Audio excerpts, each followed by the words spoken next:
देखिए आज हम आप लोग क्लास 11th का, वैसे भी इम्पोर्टेंट है 11th का भी और 12th दोनों इम्पोर्टेंट है। इससे इससे जो आपके नंबर का आता है सेक्शन बी का आता है, ध्यान दीजिएगा।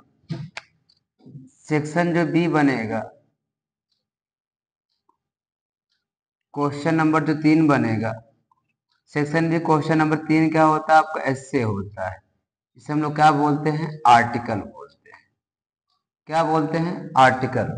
और ये आर्टिकल जो होता है 11 भी काम देता है, 12 भी काम देगा। आपको कम से कम देखो निबंध कैसे लिखना हम बता रहे हैं। निबंध को लिखते समय कम से कम आपका स्पष्ट रूप से लिखना पड़ेगा। जैसे कोई शब्द या कोई सेंटेंस या पंक्ति गलत हो जाए तो काटना नहीं है, आप जहां लिखा हो लिखे रहने, कोई दिक्कत नहीं। देखो निबंध लिखने के लिए मतलब ऐसे लिखने के लिए वर्ड साफ साफ होना चाहिए और अपनी भाषा में होना चाहिए, मतलब अपनी भाषा में, सरल भाषा में, कोई टफ वर्ड नहीं होना चाहिए, ताकि एग्जामिनर जब पढ़े तो उसको लगे कि हाँ ये चीज आसान है और वो आसानी से वो आराम से कर सकता है। तो ऐसे मतलब आपको क्या होता है, आपको 100 से लेकर 120 वर्ड के बीच में आपको लिखना होता है। इतने शब्दों में आपको लिखना होगा। तो आपको ये क्या नंबर का होता है? 10 नंबर का आता है। 11 में भी उसी प्रकार देखा जाए हाई स्कूल में जो होता है, हाई स्कूल में क्या नंबर का आता है? 6 नंबर का आता है। लेकिन इंटर में क्या होता है? ये आपका 10 नंबर का आता है। तो 10 नंबर मतलब 2%, 5 दूना 10। तो कुछ नहीं करना, हम आज आपको ऐसे बता रहे हैं आर्टिकल कैसे लिखना होता है, किस प्रकार हम करेंगे, बोर्ड एग्जाम में नंबर नहीं कटेगा। देखो हम आपको बता दे रहे हैं, कुछ पॉइंट नियम है, इसको याद करना होगा कैसे हमको लिखना होगा। देखो ऐसे मतलब आर्टिकल को कम से कम 100 से 120 वर्ड के बीच में लिखना होता है। नियम याद कर लीजिए, जो ऐसे होगा वो कम से कम आपको 100 या 120 या 150 वर्ड लिखना पड़ता है, ठीक है ना। फिर आगे देखिएगा, ऐसे को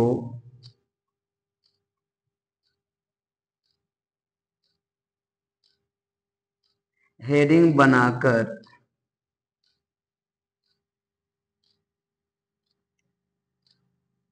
ऐसे को हेडिंग बनाकर लिखा जाता, मतलब जो ऐसे होगा, निबंध जो होगा, आपको वो कुछ नहीं करना है। आपको देखिएगा उसको हेडिंग बाय हेडिंग बनाते, जैसे देखो अगर हमको 100 वर्ड लिखना होता है, अगर हम 4 हेडिंग बना लिए, 2500 का 100 आराम से हो गया। तो आप हेडिंग बनाकर ऐसे को लिखना पड़ता है, ठीक, इसे याद कर लीजिएगा। और ऐसे में कम से कम, ऐसे में कम से कम 4 या 5 हेडिंग होती हैं। देखो ऐसे में कम से कम 4 या 5 हेडिंग होती है, ठीक है ना। ये आप आसान कर सकते हो, इसमें कोई कोई प्रॉब्लम तो नहीं होना चाहिए। फिर देखो ऐसे को साफ साफ अपनी साफ साफ अपनी सरल भाषा में लिखा जाता है। मतलब जो भी लिखना है बाबू, आप लोग को कुछ नहीं करना, उसको अपनी भाषा में लिखना होगा। मतलब कोई भी वर्ड टफ नहीं होना चाहिए, जब पढ़ने में कोई टफ आ जाए ऐसा वर्ड कोई नहीं होना चाहिए, ठीक है ना। ऐसे में काट पीट नहीं होनी चाहिए। देखो जो ऐसे लिखेंगे आप, उसमें कोई काट पीट नहीं होनी। जैसे कोई सेंटेंस गलत हो जाए, मान लो ये वाला गलत हो गया, कोई बच्चे से काट देते, से काट देते, नहीं काटना। पता है कैसे? क्योंकि जब आप काटे रहेंगे तो आपको समझ में आएगा नहीं चीज गलत लिखा है। जब भी जानना पड़ेगा और देखो यहाँ गलत है वहां गलत है, तो इसी प्रकार का होता है कि ऐसे को आपको काट पीट नहीं होना चाहिए, बिल्कुल काट पीट नहीं होना चाहिए, उसमें गलत नहीं होना चाहिए, ठीक है ना। गलत अगर हो भी जाता है तो काटना नहीं चाहिए, इसे याद कर लीजिएगा। वैसे कोई बच्चे ऐसे हो सर हमको हेडिंग नहीं बना पाए, कैसे करेंगे? आप आसानी से बना सकते हैं। देखिए कैसे, ऐसे में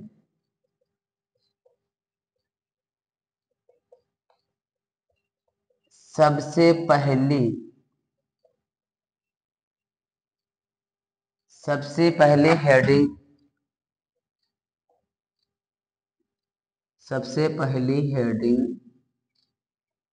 इंट्रोडक्शन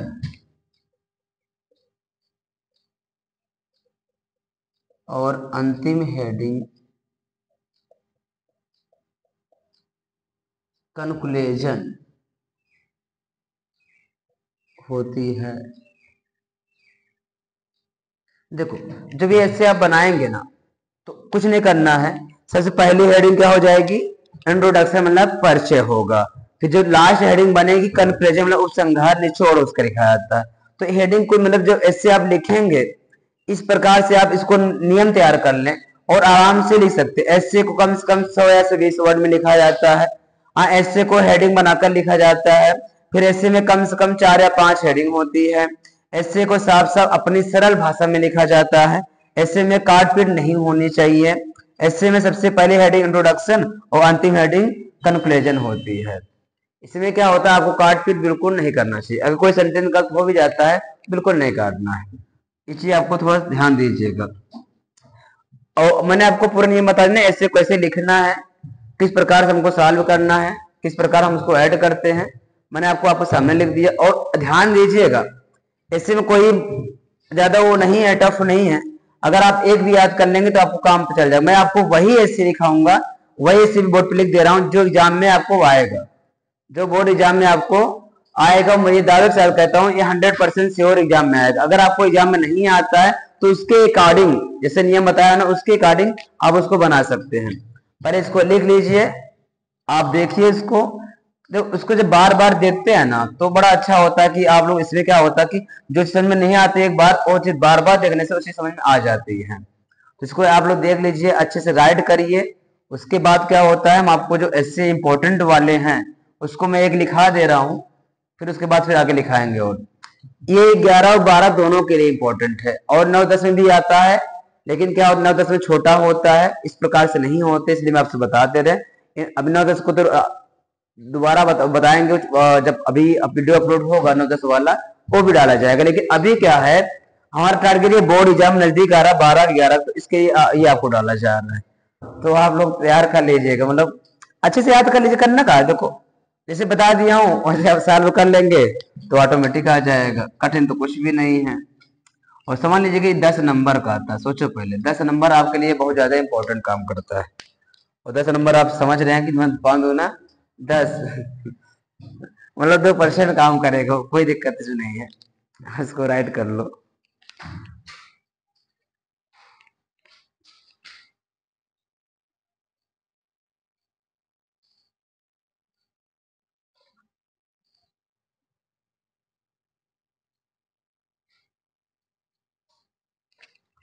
देखिए, the first important essay of the problem of rising prices या rising prices in our country. मतलब राइजिंग प्राइजेस मतलब कहते हैं बढ़ती हुई कीमत। जो आप देखो ना, जो आज समस्याएं कितनी बढ़ रही हैं, वो हम उसकी बात कर रहे हैं कि क्या क्या समस्याएं हो रही हम लोगों से। तो ये आपकी देखिए पहली हेडिंग जो है इसमें, ये आपको the problem of rising prices, ये आपको ये हेडिंग है।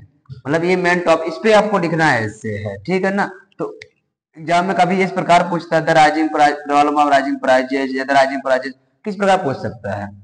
तो इसमें देखा जाए तो पहली हेडिंग क्या होती, इंट्रोडक्शन। क्या होती, इंट्रोडक्शन। और अगली हेडिंग यहाँ में लिखा हूं प्रेजेंट कंडीशन। प्रेजेंट कंडीशन जो अभी स्थिति, जो आज पोजीशन जो है उसकी। देखिए जरा सा, मतलब कहा जो आज का जनरेशन से जो आज प्रॉब्लम है बहुत ज्यादा ही बढ़ रही है, राजीव प्राइजेस वाला, ठीक है ना। अगला प्रेजेंट कंडीशन।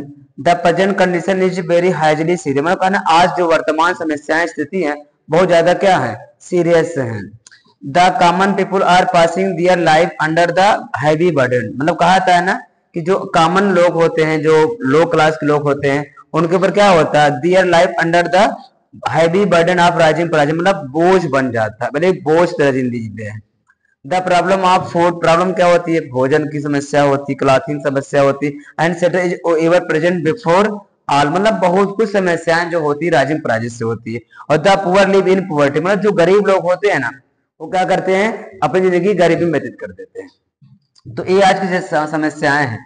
तो ये आपकी पहली हेडिंग होगी, दूसरी हेडिंग होगी, इसको हम रिमूव कर दे रहे हैं, इसके ऊपर से भी 2 हेडिंग 4 हेडिंग बना के लिखा देते हैं।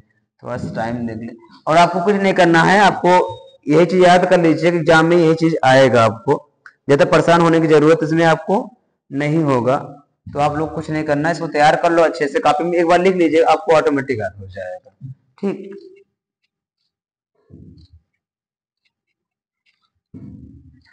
जो अगली हेडिंग है उसको हम लिखा दे रहे हैं, क्योंकि ये एक बार में पूरा आ नहीं पाएगा।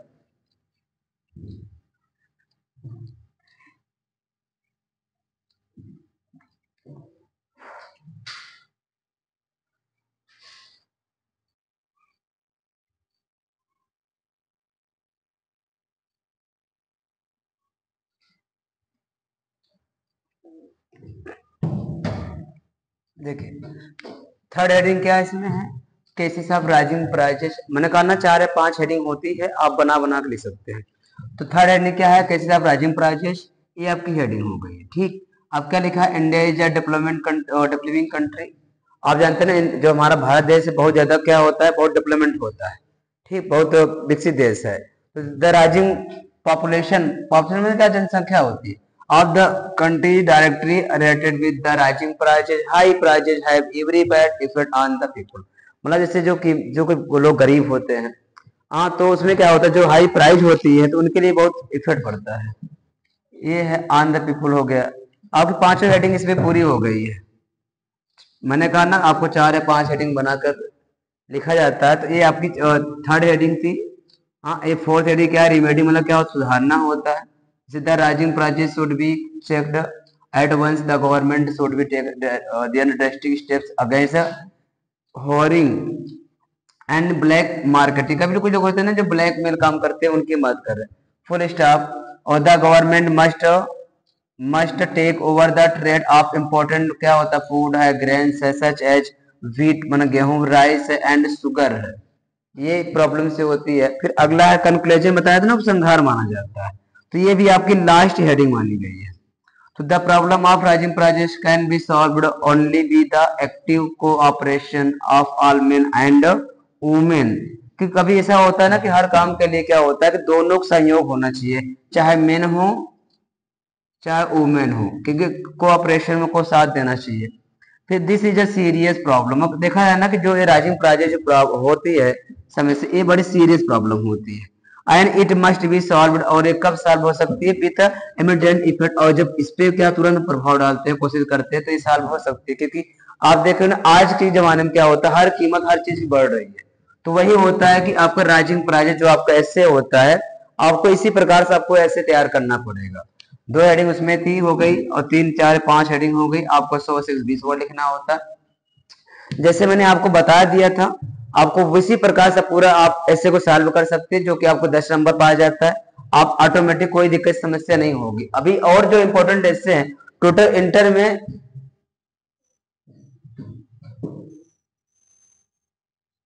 स्टॉप है क्या, चालू है? हाँ? नहीं। तो इसमें क्या होता है कि इंटर में आपको बताएं, जो 76 एस्से हैं, 76 में आपको इंपॉर्टेंट एस्से मैं आपको दे दूंगा। इसे फर्स्ट एस्से है आपका, ये लिखाया गया है। फर्स्ट एस्से में जिस प्रकार लिखा है तो मैंने सब बता दिया, और कैसे आपको सॉल्व करना है, कैसे आपको एग्जाम में लिखना है, ये भी मैंने आपको बता दिया। बस आपको क्या करना होगा, उसी को बार बार एक कॉपी में लिख लो। लिखने से क्या आपको ऑटोमेटिक याद हो जाएगा। बाकी और जो इंपॉर्टेंट एस्से हैं मैं आपको बीच बीच में आपको अपलोड करते रहेंगे, ताकि हम चाहते हैं कि आपका 10 नंबर मतलब 2% कहीं पर जाए ना। आपको मैंने उस दिन डाला था, संडे आइडिया अपलोड किया था। हाँ, ये आपका ऐसे हो गए, कुछ ऐसे भी अपलोड कर दिए जाएंगे। फिर आपको जो आपको 10 नंबर का आता है लेटर, उसको बता दें। फिर उसके बाद जो आपको 15 नंबर का आता है अनसीन पैसेज, उसको हमको भी आपको क्या करना है, बोर्ड पर लिख कर हमको सॉल्व करेंगे। वही आप अच्छे से तैयार कर लो, आपका नंबर कहीं से नहीं होगा। बस आपकी लिखावट साफ होनी चाहिए। और कुछ कोई दिक्कत होगी तो कमेंट बताइए, कि हम आपको वो जो चीज कमेंट करेंगे तो वो चीज अब जल्दी अपलोड कर दिया जाएगा। जैसे आपने कहा संडे लाठी डालने के लिए, मैं इसको डाल दिया, अपलोड हो गया वीडियो। जो इम्पोर्टेंट था वो भी अपलोड हो गए थे। इसी प्रकार आपको पूरा चीज अपलोड कर दिए जाएंगे।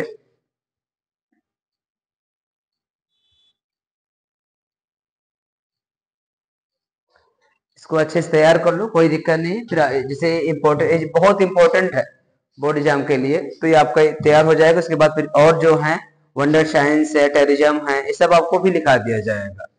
बाकी कल जो वीडियो अपलोड हुआ था वो 9th 10th का था। आज जो अपलोड हो रहे हैं ये आपका 11th और 12th का है। ये खास तौर हमारा किसके लिए, बोर्ड, यूपी बोर्ड के लिए है। खास तौर हमारा क्या, यूपी बोर्ड 2026 जो एग्जाम होने वाला है उसके लिए ये वीडियो बन रहे हैं। और इसको आप अच्छे तैयार कर लो। जो बच्चे 11 में है वो 12 में इनके लिए आ जाएगा। जब 12 में जाएंगे तभी उनका तैयार हो जाएगी चीज के लिए। तो आप यहीं से तैयार कर सकते हैं। जो बच्चे 10 में है वो 10 में भी आता है चीज, लेकिन उतना लंबा लिखना नहीं आता। उसमें क्या होता है, छोटा लिखना पड़ता है। लेकिन इसमें क्या होता है, बड़ा लिखना पड़ता है। क्योंकि उसमें क्या होता है, हाई स्कूल में आपको 60 से 70 वर्ड के बीच में लिखना होता है, लेकिन इसमें क्या होता है आपको 100 से 120 या 150 वर्ड भी लिखना पड़ता है। तो आप लोग अच्छे से भी जूम कर, मतलब कैसे जब भी पढ़ा करें तो एक कॉपी लेकर बैठ के लिखा करें। इससे क्या होता है, जितनी बार हम लिखेंगे उतनी बार आपको याद होता है, और जब याद हो जाएगा तो आप कभी भूलेंगे नहीं। ठीक, बाकी मिलेंगे अगली वीडियो के साथ। तब तक आपको नमस्ते।